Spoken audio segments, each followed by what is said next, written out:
ایک دفعہ کا ذکر ہے کہ کچھ بکریاں جنگل میں گھاس کھا رہی تھی۔ ان کی نظر ایک ہرنی پر پڑی جو ان کے ساتھ آ کر گھاس کھانے لگ گئی تھی، اور سارا دن اس ہرنی نے بکریوں کے ساتھ مل کر جنگل سے اکٹھے گھاس کھایا۔ اس ہرنی کی دوستی ایک بکری کے ساتھ ہو گئی، اور پھر وہ روزانہ ایک ساتھ گھاس کھانے کے لیے جنگل میں جایا کرتی تھی۔ اور اسی جنگل میں ایک بھیڑیا اور ٹائیگر رہتے تھے جن کی آپس میں گہری دوستی تھی۔ وہ سارا دن اکٹھے رہتے اور مل کر شکار کرتے تھے۔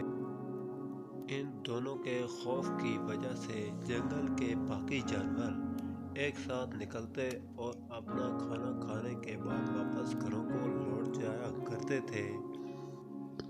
ہرنی اور بکری جو دونوں دوست تھی، انہوں نے الگ سے کھانا کھانا شروع کر دیا، اور وہ جنگل میں اکیلے ہی سارا دن چرتی رہتی اور گھاس کھاتی۔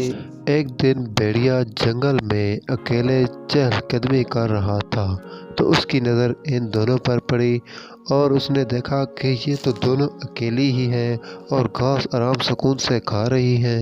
اس نے جلدی سے جا کر یہ بات ٹائیگر کو بتا دی، اور ان دونوں نے ان کو شکار کرنے کا منصوبہ بنا لیا۔